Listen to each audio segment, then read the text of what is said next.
It's very hard to believe that it has been over 10 years since the final novel in the Harry Potter series was released. Harry Potter and the Deathly Hallows was one of the most highly anticipated novels of all time, and with good reason, because fans wanted to know what was going to happen at the end. A lot of Potter fans were not very happy with how Deathly Hallows ended, because a lot of questions that they thought would be answered weren't answered and were just plainly ignored. So in today's video, I'm going to go over 8 things everyone ignores in the end of Harry Potter. Make sure to leave a like on the video if you enjoy, and subscribe to the channel and let us know you subscribed, as you could get a shout out at the end of the month. Number 1. One thing a lot of fans needed to know and hoped they would get an answer to at the end of the Harry Potter series was, what's the relationship between Bellatrix and Voldemort? It never really got fully addressed in Deathly Hallows what was going on between these two. It is very heavily implied that Bellatrix is totally bestowed by the Dark Lord himself,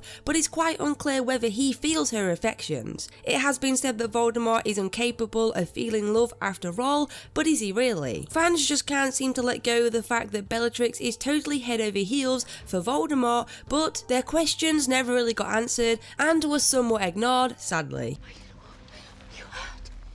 I don't need your help. Number 2. Another thing that people wanted to finally clear up at the end of the Harry Potter series was to do with the wizarding education system. Is there a college that students go to, or does education stop altogether after the age of 18? Are there schools of magic before Hogwarts, like elementary school for children, until they turn 11? How do they even learn to read or write and do simple things if they haven't been to any kind of school before Hogwarts? It doesn't make any sense really, and you would think that there would have been some inkling into this subject, but no, there really wasn't. So if JK Rowling could please take the time to explain the system, we'd all be very grateful. Number 3. An aspect of the wizarding world that should have really been explained in the ending is the economic system. There's absolutely no consistency in the pricing of objects, and we have no idea how wizards and witches even make their money and where their money comes from. Unless you're working for the ministry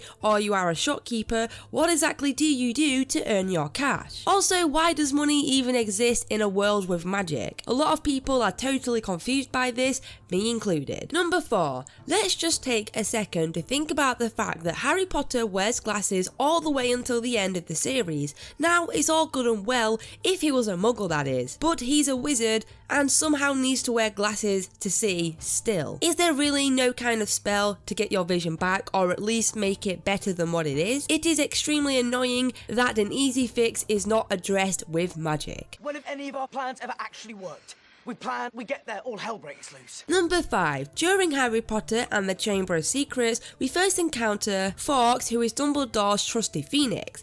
It's very clear that it is a powerful creature and Dumbledore is very close to him. We know that Fawkes is completely devastated when Dumbledore perishes and is never seen again following his funeral. However, we never really are given a backstory on how Fawkes and Dumbledore first met and how they become so close. However, we do know that Fawkes had never pledged his service to any other wizard or witch until he met Dumbledore, but we don't actually know how he left the Wild and was convinced to serve Albus, and we're probably never going to get the answer, and honestly, this is one thing that I personally would really like to have known before the ending of Harry Potter, but it seemed to just be ignored. Dumbledore's got style.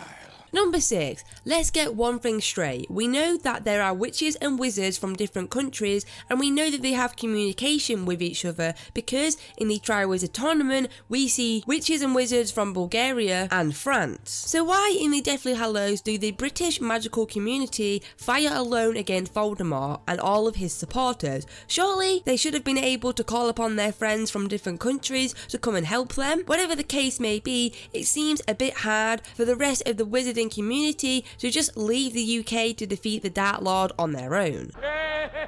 Number 7. The Ministry of Magic is basically the government body that rules the wizarding community in the United Kingdom. We all know this too well.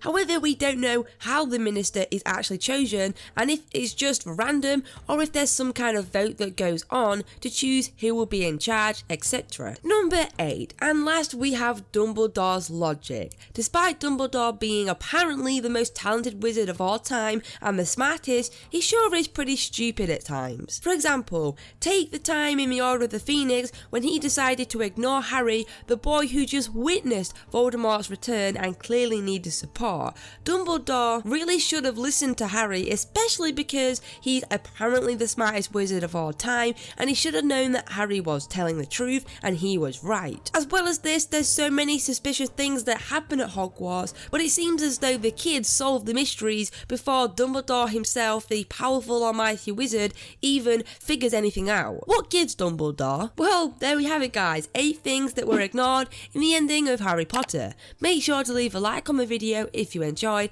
and subscribe, and we'll see you in the next one.